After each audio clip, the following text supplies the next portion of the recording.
A boom boom. Hey, this is Time Bomb. If you're first time checking on the channel, hit that subscribe button to catch all the updates.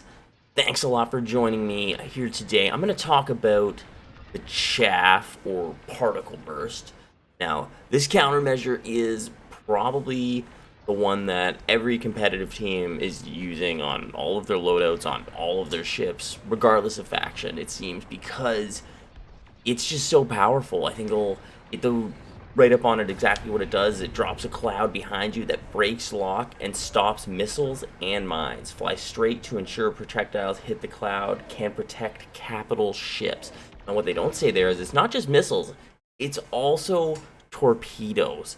So I don't know when it started happening. Probably some point in December, everyone kind of realized this.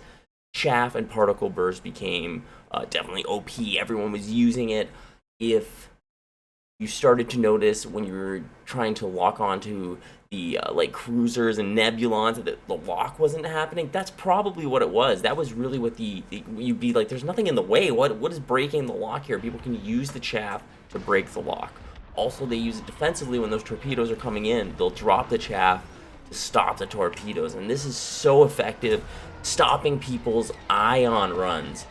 A lot of teams, cannot recover once they don't get the shields on those frigates down in a timely manner, and it is overwhelming to a team in the solo queue. If you're playing a solo queue, you're randomly meeting up, and this starts to happen, you guys are just dead in the water, basically, because of that. So the chaff is used, like I'm saying, over frigates. People will just kind of run by it. Its area effect is about 200 meters, too, so you don't have to be right on top of the frigate. You can be a little bit away, kind of fly in and drop it.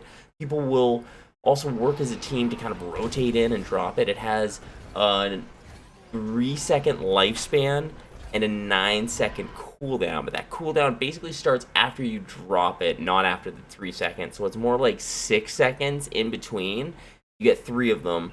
So basically 30 seconds you can almost have full coverage from one player. So teams will have one player kind of cover one, and then they'll have another one kind of rotate in and drop their chaff and maybe have resupply, or you basically can call it out as you see people coming in. Teams will do it differently, but you can have a whole consistent chaff happening on the frigates basically. And the other place where we're really seeing it used defensively a lot is on the shield generators. It's the same thing as the frigates. A lot of times in competitive play, teams will have a great attack, and then their plan for getting at the shield generators, maybe to get under the shields and use torpedoes. The chaff is totally taken away from that strategy, and as well from shooting down torpedoes. But having the chaff there, teams who relied on that on their sloops have now been getting shut down because it's just not available to them in the same way. So the chaff can be used defensively there. The same thing, teams will alternate through, watch for players coming in on their sloops, and then shut them down by dropping the chaff. So it's really the most powerful defensive countermeasure. I think the Seeker will only kind of cover 2, so people kind of get through. The cloud that's basically created is just the most protective countermeasure there is. Now, the last aspect I want to talk about with the countermeasure here today that a lot of people are using is maybe one that's not really thought about outside of the capital ships on how it breaks locks, but the chaff can also break lock defensively from some weapons, from both the beacons and the mean beam. The lock can be broken because of the chaff. Now, you're not going to get warnings the same way, like with the targeting beacons. When people use it, you have to know that it's coming, you have to see it, and then you can preemptively drop chaff. Same with like a boost missile that I talked about. If you preemptively drop chaff on these things, then it will stop it. But it only gives you 3 seconds of protection. They might not use it.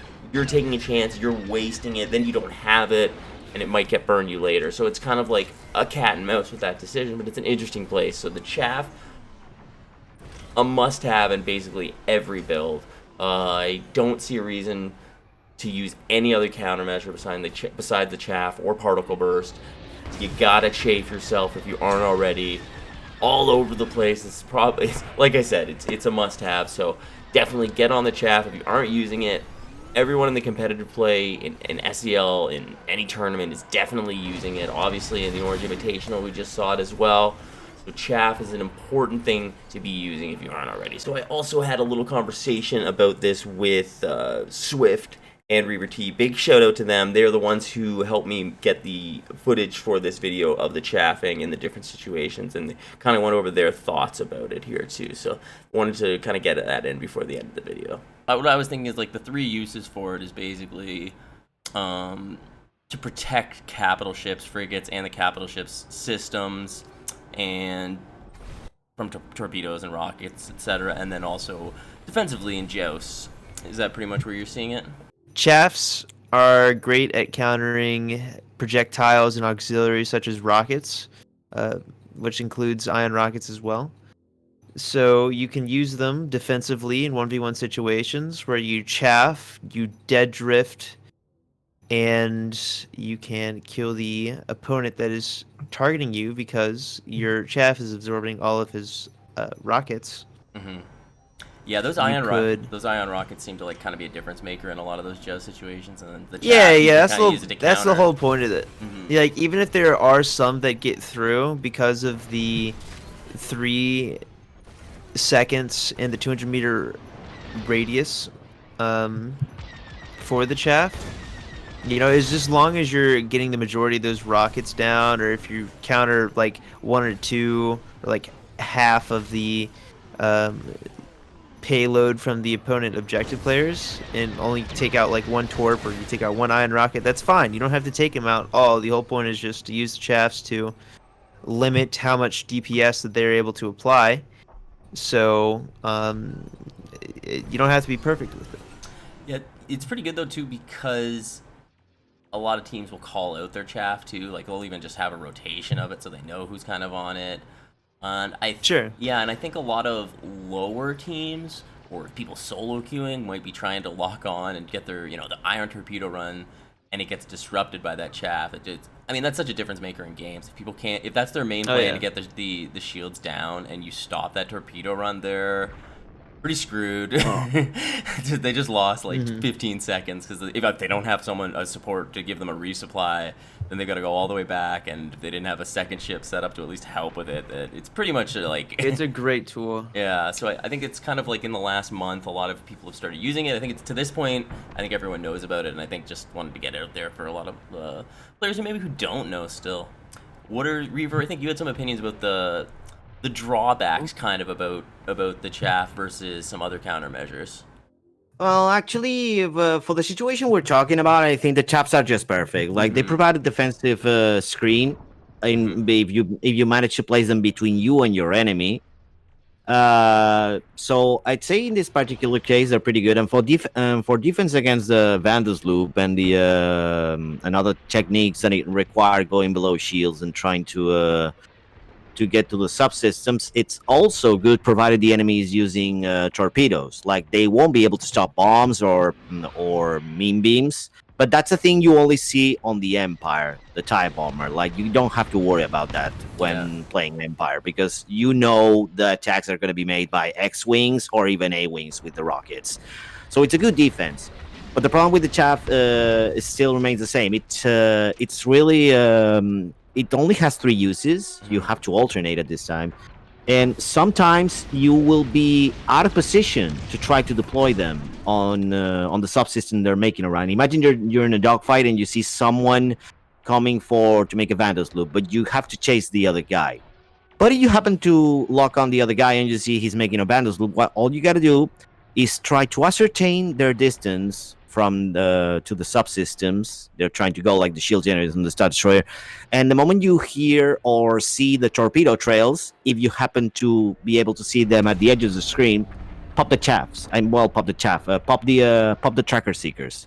They are really fast and can take down both projectiles. Right, so it's got the 2 limit basically, which if there's most people on torpedo runs will have 2. So that makes sense.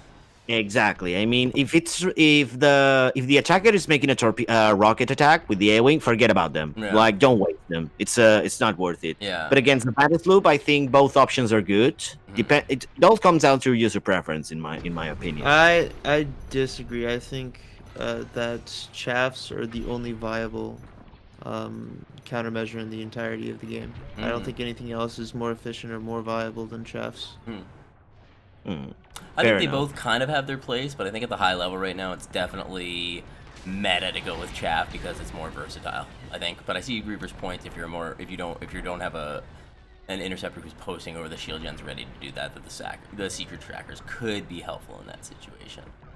Thanks a lot for checking this video. Give it a like, give it a whatever, subscribe to the channel. You know how this stuff works. I'm not a good YouTuber, but I love making videos for the Squadrons community, so thank you for checking this one out. I really appreciate it. Boom, boom.